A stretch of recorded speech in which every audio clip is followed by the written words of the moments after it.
نبی رحمت صلی اللہ علیہ وسلم کا دامن اگر ہمارے ہاتھ میں آیا ہے تو یہ اللہ کی بڑی مہربانی ہے، اللہ کا کرم ہے کہ اس آقا کا دامن اتنی آسانی کے ساتھ ہمارے اور آپ کے ہاتھوں میں آ گیا۔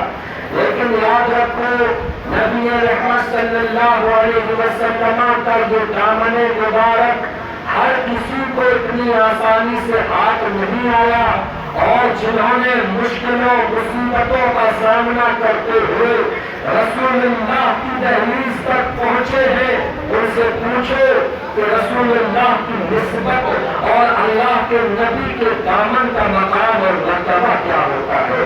ناظرین کرام اور حاضرین محفل، میں آپ کو تاریخ کے اس موڑ پر لے چلتا ہوں جہاں حضرت سلمان فارسی رضی اللہ تعالی عنہ ابھی 10 سال کے چھوٹے سے بچے ہیں، اور آپ کے والد آپ کو ایک آگ کی پوجا کے لیے، آگ کی پرستش اور عبادت کے لیے لگا دیتے ہیں۔ روزانہ آپ کا کام یہ تھا کہ آپ آگ کو جلاتے اور جلانے کے بعد آگ کی عبادت کرتے۔ حضرت سلمان فارسی رضی اللہ عنہ فرماتے ہیں ایک دن میرے ابا نے مجھ سے کہا کہ بیٹا جاؤ، آج مجھے کچھ کام ہے، تم کھیت اور میری زمینیں جو پڑی ہیں ایک نظر اس پر ڈال کے آؤ اور جا کر دیکھ کر آؤ، جلدی واپس آنا۔ حضرت سلمان فارسی فرماتے ہیں جب میں وہاں جانے لگا تو میں نے راستے میں دیکھا کہ ایک گرجا گھر سے کچھ عبادت کرنے کی آواز آ رہی ہے۔ کہتے ہیں میں اس گرجا گھر میں اندر گیا تو میں نے دیکھا کہ کچھ لوگ نماز پڑھ رہے تھے، کچھ لوگ سجدے کر رہے تھے۔ میں نے جب ان کا انداز دیکھا میں نے کہا یہ کون سا دین ہے جو تمہارے پاس ہے؟ ہم تو آگ کی عبادت کرتے ہیں، لیکن جو تم کر رہے ہو اور جس انداز میں نماز پڑھ رہے ہو ہمیں یہ انداز بہت اچھا لگ رہا ہے، اور ہو نہ ہو تمہارا یہ جو دین ہے یہ ہمارے دین سے بھی اچھا محسوس ہو رہا ہے۔ اللہ اللہ، پادری نے اس کو بتایا یہ دین عیسوی ہے، حضرت عیسیٰ علیہ السلام کا دین ہے، یہ سچا دین ہے اور یہ آسمان سے بھیجا ہوا دین ہے۔ شام ہو گئی، حضرت سلمان فارسی اسی پادری کے پاس رہے۔ ابا پریشان، پورے محلے میں قصبے میں لوگوں کو لگا دیا کہ جاؤ چھوٹے سے بچے سلمان فارسی کو جا کر دیکھو، میرا بیٹا کہیں گم ہو گیا ہے، کہیں کھو گیا ہے۔ حضرت سلمان فارسی فرماتے ہیں جب شام کو میں گھر آیا میرے والد نے مجھے جھڑک کر پوچھا کہاں تھے اور اتنی دیر کیسے ہو گئی، تاخیر کی وجہ کیا ہے؟ حضرت سلمان فارسی فرماتے ہیں میں نے اپنے ابا سے کہا ابا آج میں جو دین دیکھ کر آیا ہوں وہ دین ہمارے بھی دین سے اچھا لگتا ہے۔ ابا نے کہا بیٹا تو گمراہ ہو رہا ہے، تو باہر نکلا اور گمراہ ہو گیا ہے، لہذا تجھے میں نصیحت کرتا ہوں کہ جس دین پر تو اس وقت ہے اسی دین پر رہنا، ادھر ادھر مت جانا۔ حضرات محترم سلمان فارسی کہتے ہیں میرے ابا نے بیڑیاں ڈال کر مجھے کھانا پکا دیا تاکہ میں دوبارہ کہیں نہ جا سکوں، مگر میرے دوستوں کا آنا جانا تھا۔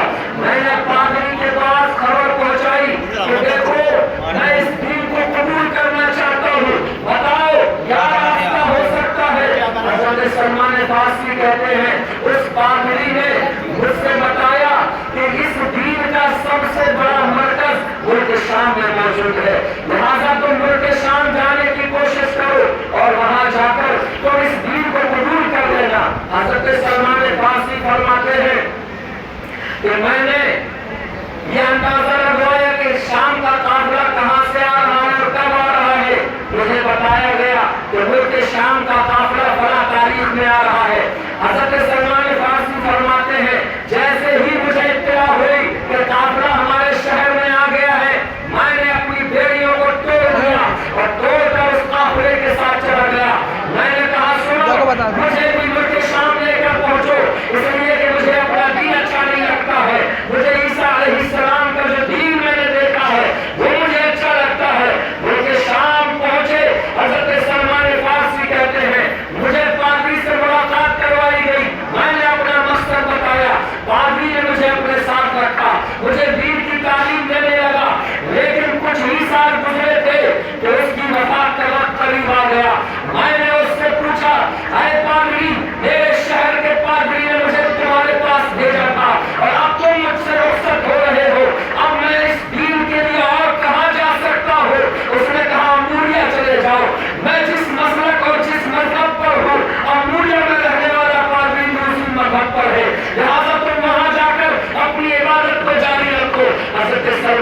فارسی کہتے ہیں میں وہاں سے اموریا چلا گیا, دیکھا تو وہاں ایک پادری موجود ہے, اس نے بھی میرا استقبال کیا, مجھے بہت اچھے سے رکھا, عبادت کرتا, کتابیں پڑھتا, لیکن کچھ سالوں کے بعد اس کا بھی آخری وقت آ گیا. یاد رکھنا حضرت محترم درمیان میں ایک بات بتاتا چلو, حضرت سلمان فارسی کی عمر 300 سال کی ہوئی ہے, بہت لمبی عمر حضرت سلمان فارسی نے پائی ہے. وہ اموریا کا جب وہ پادری اس کا آخری وقت آیا, اس سے آپ نے ارشاد فرمایا مجھے ملک شام کے پادری نے تمہارے پاس بھیجا تھا, اب تم بھی رخصت ہو رہے ہو, اب بتاؤ میں کہاں چلا جاؤں. حضرت سلمان فارسی کہتے ہیں اس نے کہا تم مصر چلے جاؤ, وہاں ایک پادری موجود ہے. اللہ اللہ یہ سالوں سال کا سفر طے ہو رہا ہے, حضرت سلمان فارسی حق کی تلاش کے لیے پھر رہے ہیں. اللہ اللہ فرماتے ہیں میں مصر پہنچا اور میں نے اس پادری سے کہا کہ مجھے شہر کے پادری نے ملک شام بھیجا تھا, ملک شام کے پادری نے اموریا بھیجا, اموریا کے پادری نے مصر تمہارے پاس بھیجا ہے. اے مجھے رکھنے والے, اب مجھے عبادت و ریاست اگر کرنا ہے تمہارے سائے میں رہ کر کرنا ہے. حضرت سلمان فارسی کہتے ہیں جب تک اللہ نے چاہا میں اس کے پاس رہا, لیکن اب اس کے بھی آخری وقت آ گیا. میں نے اس سے کہا کہ میں اس طرح ہوتا ہوا حق کی تلاش میں تم تک پہنچا ہوں, اب تم بتاؤ تم مجھے کہاں بھیجتے ہو.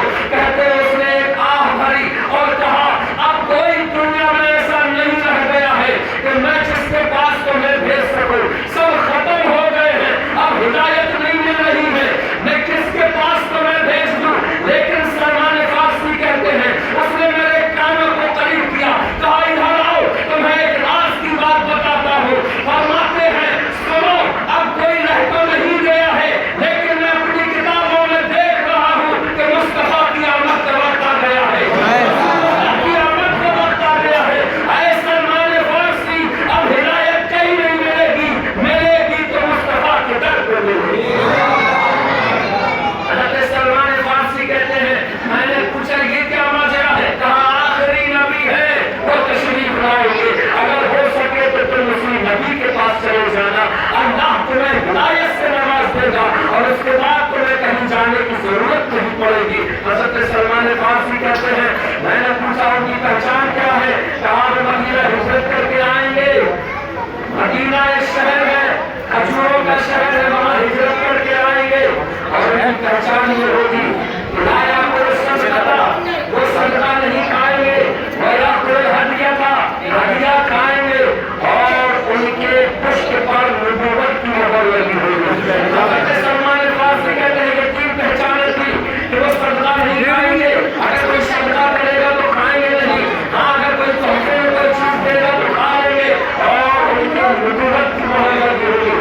کہتے ہیں میں مدینہ پہنچا اور ایک جگہ مجھے غلام بنا لیا گیا, میں رسول اللہ کا انتظار کرنے لگا کہ اچانک مجھے ایک شام خبر ہوئی کہ ایک شخص جو مکہ سے آیا ہوا ہے نبوت کا دعویٰ کر رہا ہے اور اپنے آپ کو نبی کہتا ہے اور مدینے میں تشریف لائے ہوئے ہیں. حضرت سلمان فارسی کہتے ہیں میں نے چند کھجوریں لے کر پہنچا, رسول اللہ کی بارگاہ میں عرض کیا اے مسافر یہ کھجوریں ہیں اور یہ کھجوریں صدقے کی کھجوریں ہیں, لہٰذا آپ تناول فرمائیے. حضرت سلمان فارسی کہتے ہیں میں دیکھنے لگا رسول اللہ کھاتے ہیں کہ نہیں کھاتے ہیں. کہتے ہیں میں نے دیکھا کہ آقا علیہ السلام نے وہ ساری کھجوریں صحابہ میں بانٹ دی مگر ایک بھی کھجور خود نہیں کھائی. کہتے ہیں جب میں نے حضرت کا یہ عمل دیکھا میں نے اپنے دل میں کہا ہذہ واحدۃ, اللہ کا شکر ہے کہ ایک نشانی مکمل ہو رہی ہے, ایک نشانی مکمل ہو گئی. کہتے ہیں میں دوبارہ دوسرے دن آیا, کھجوریں لے کر آیا اور میں نے عرض کیا کہ کل میں نے دیکھا آپ نے کھجوریں نہیں کھائی تھی, یہ تحفے کی کھجوریں ہیں, لہٰذا میں تحفتاً پیش کر رہا ہوں. حضرت سلمان فارسی کہتے ہیں جب میں نے یہ کہا کہ تحفے کی کھجوریں ہیں تو میں نے دیکھا آقا خود بھی کھا رہے ہیں, صحابہ کو بھی کھلا رہے ہیں. میں نے دل میں کہا دو نشانیاں مکمل ہو گئی.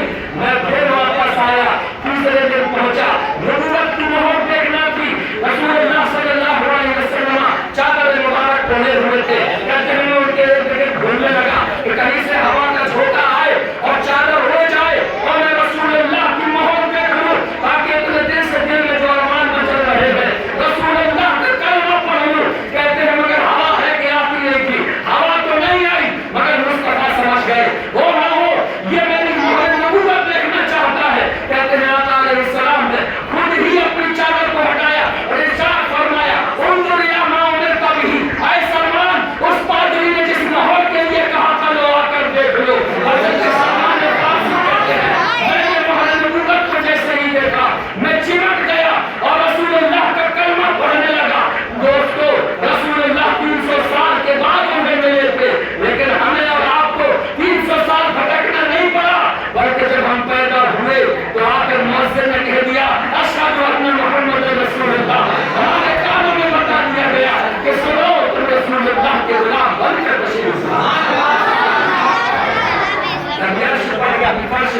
کبھی ان کے در کبھی در بدر ہمیں عاشقی تیرا شکریہ میں کہاں کہاں سے گزر گیا.